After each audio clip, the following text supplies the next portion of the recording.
Badan Anggaran Dewan Perwakilan Rakyat atau DPR Aceh bersama Tim Anggaran Pemerintah Aceh atau TAPA membahas Rencana Kerja Pemerintah Aceh atau RKPA tahun 2022 pada Senin 18 Oktober 2021.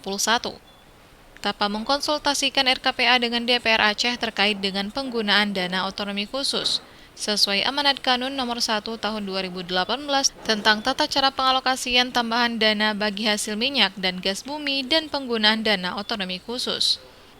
Dahlan Jamaluddin mengatakan, RKPA 2022 merupakan rencana kerja terakhir periode 2017 hingga 2022 masa kepemimpinan Gubernur Aceh Nova Riansyah.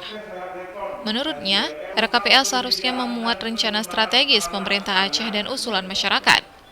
Sejumlah anggota Banggar juga menilai bahwa di akhir periode, beberapa target rencana pembangunan jangka menengah Aceh atau RPJMA tahun 2017 hingga 2022 banyak sekali merah atau belum terwujud.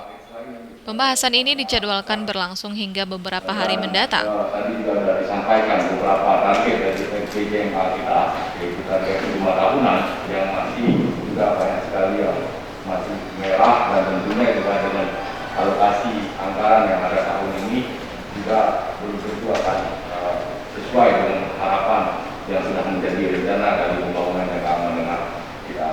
Juga kami perlu memahami karena detailnya tidak ada di sini dari gambaran. Kira-kira apa yang menjadi target apa dengan kegiatan apa saja 2022 yang benar-benar bisa mengurangi angka kemiskinan yang konkret.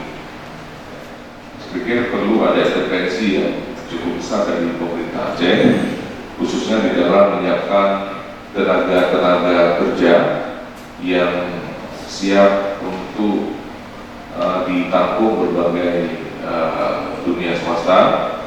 Itu kalau berharap dari rekrutmen CPNS, saya pikir ini sangat kecil sekali. Tim TAPA merencanakan pelaksanaan RKPA 2022 sebesar Rp16,459 triliun, berkurang dari pagu indikatif atau ancar-ancar anggaran yang dibutuhkan pada 2022, sebesar Rp17,7 triliun sebagaimana tertuang dalam RPJMA 2017 hingga 2022. Eko Suhendra, DPR Aceh.